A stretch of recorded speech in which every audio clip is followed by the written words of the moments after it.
everyone, I'm Sophie Milburn, editor of the MSB Channel Insights, and today I am joined by Lee from RH-ISAC. So could you start by telling us a little bit about yourself, your background, and the company itself? Sure. I'm Lee Clark. I'm the production manager for cyber threat intelligence at the Retail and Hospitality Information Sharing and Analysis Center. I got into cyber maybe 12 years ago, mostly by accident, as a night shift analyst at Booz Allen on their commercial CTI team. After that, I ended up moving to the Middle East for several years, where I did cyber intelligence work for the United States Air Force, a couple of international banks, organizations like that. And then I ended up moving to the RH-ISAC about 4 years ago, where I began as an intel writer and then eventually moved my way up to being the production manager for the team, which is kind of like an editor-in-chief for the cyber intelligence reporting that we do. The ISAC is one of about a 2 dozen ISACs. Each one's pointed at a different industry. Ours is specifically retail hospitality is a little bit of a misnomer. We're the ISAC for any consumer-facing industry. So we also have restaurants, airlines, anybody who does loyalty program stuff, in addition to online travel agencies, hotels, traditional retailers, right? There are a number of organizations. We have maybe 350 total members. We operate a bunch of platforms for them to have discussions, share intelligence between each other, and then help intelligence collaboration across different industries. So that's sort of a background for me and the ISAC. Fantastic. That was a great start. And you'll be attending the Info Security Europe next month. So what can people kind of expect when they see you there? Sure. So we have a pretty extensive network among a few different industries, and my idea was to put together a panel to talk about intelligence sharing, specifically in Europe and in the UK with different regulatory concerns, and how different organizations are dealing with intelligence Mhm. dissemination. One of the biggest problems a lot of CTI teams have is intelligence being siloed. And intelligence by its nature is confidential and sensitive, but if you don't share it anywhere, then it does no good if it's sitting in a vacuum. So we put together a panel with people who are all excellent industry experts in a couple of different fields. I think we've got a legal firm represented. We've got a fast food restaurant represented, one of the world's major hotels based in London, and then regular retail being represented, right? And I'll run a sort of roundtable discussion about the ease that or the difficulty with which they share intelligence. Well, I feel like that'd be like a really hard balance to find between sharing things and It what is. what to keep to yourself. So yeah, that's really interesting. How have you kind of seen the role of threat intelligence evolve in recent years, and what are organizations maybe still getting wrong? Sure. So I don't know entirely about getting wrong. The trend that I see in organizations as they are maturing, redesigning their programs is by the time you adjust to current technological landscapes, current threat landscapes, they change, right? Yeah. In a reactive role. So we see a lot of organizations working on maturing from reactive intelligence, from data collection and data monitoring, to trying to focus on the actionability piece. The primary goal of intelligence is for it to be actionable. The difference between intelligence and information is just knowledge or facts that you may have. And intelligence is information that can enable somebody to make a decision. And that piece is what Mhm. pretty much every organization struggles with, right?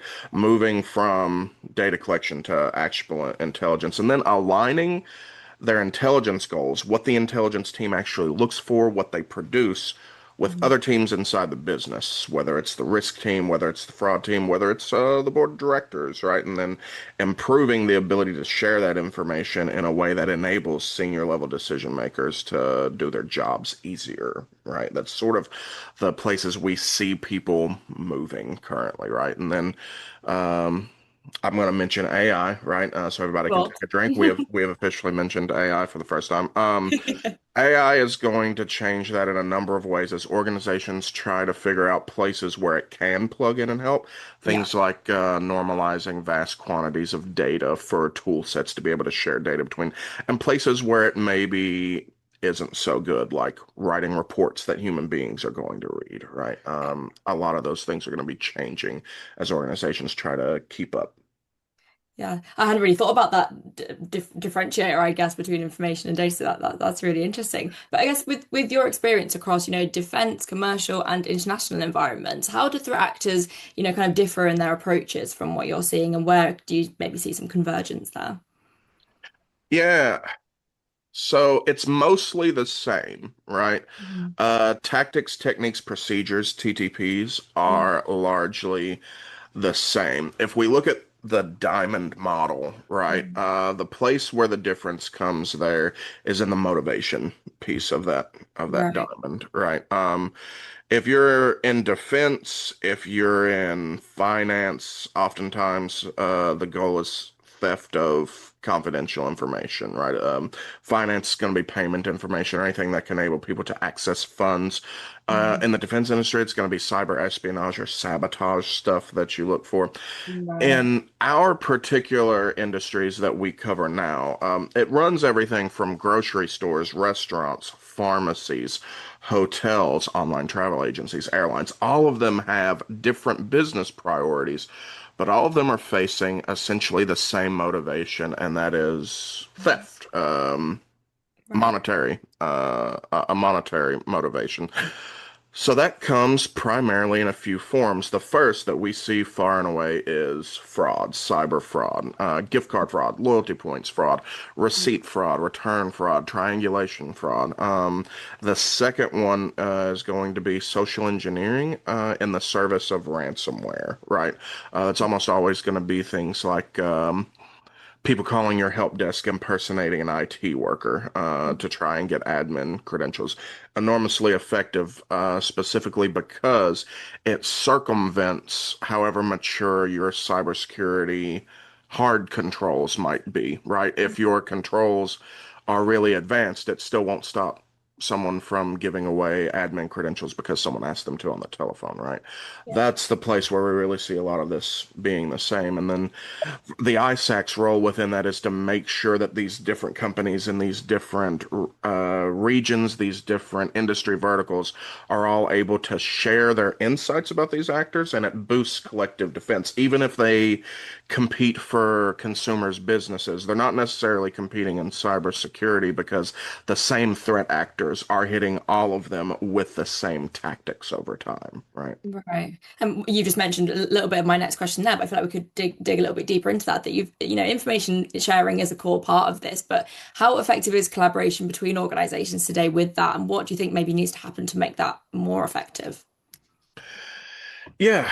Um, RH-ISAC is the only ISAC I've worked for, so I don't Mhm. know how some of the other ones were. I don't know about maybe Health ISAC or Financial Services ISAC, but at the Retail Hospitality ISAC, our member community recognizes that cyber threats aren't siloed and that sharing intelligence can improve detection and response across the board, as well as create opportunities for collaboration with law enforcement or with Right. organizations that might be able to help with takedown of infrastructure, right? We have dedicated instances where an organization is experiencing a ransomware incident. They give us hard intelligence on that ransomware incident. We disseminate that to other companies in their region, other companies in their industry wheelhouse, and those companies get back to us and say, we saw this same activity in our environment, and because of this intelligence, we were able to block it, right? So we've been able to actually interrupt broader ransomware campaigns because of this sharing. So in a lot of cases, it's extremely effective beyond just situational awareness, where everyone knows what's going on with their Mm. peer companies, right? We see progress with this becoming more actionable and consistent over time. The most impactful environments are going to be where things aren't occasional, where it's not just crisis sharing, like I just mentioned, but where we have sort of continuous sharing based on grounded operational needs, right? It's the ability to ask questions and get answers from your peers moment to moment. And that's one of the platforms we provide actually allows the cyber professionals at these different companies to collaborate with one another in a chat room for real-time instant messaging. That collaboration can exponentially expand your team's capability. It's an augmentary force to your own cybersecurity capability. Basically, we create a trusted sharing environment where we encourage this, and then we put barriers around it, like NDAs, security controls, TLP level restrictions, stuff like that, so people feel safe in sharing stuff that can be confidential or sensitive. Yeah, and you mentioned there some things that you think will kind of be coming, but what else do you see happening? I know it's almost impossible to say with everything changing so quickly, and I know we did mention it, AI. Is there Sure. anything that you kind of see coming up in the next few years if you were to make those predictions? Yeah, so again, we mentioned AI. A huge topic of conversation among pretty much every organization, but in our wheelhouse as well has been the stuff about around Mythos and Project Glasswing. Essentially, AI augmented or AI native vulnerability disclosures, vulnerability exploitations, and whether or not those have threat actor applications, whether or not they have defender applications, right? So earlier I talked about places where AI can help, places where AI can't help. I think one thing that we're going to find over and over again is that even as technology progresses, a lot of organizations are coming back around to cybersecurity sort of basics. For instance, a lot of stuff within the problem with that Mythos presents to cyber defenders, a lot of that is manageable with defense in depth concepts, right? So, an analogy that I've used in the past is that creating a new fancy high tech laser gun is really cool and really high tech and really futuristic, but getting hit in the head with a rock will still do Do the the same job thing. for a lot of Yeah. organizations, right?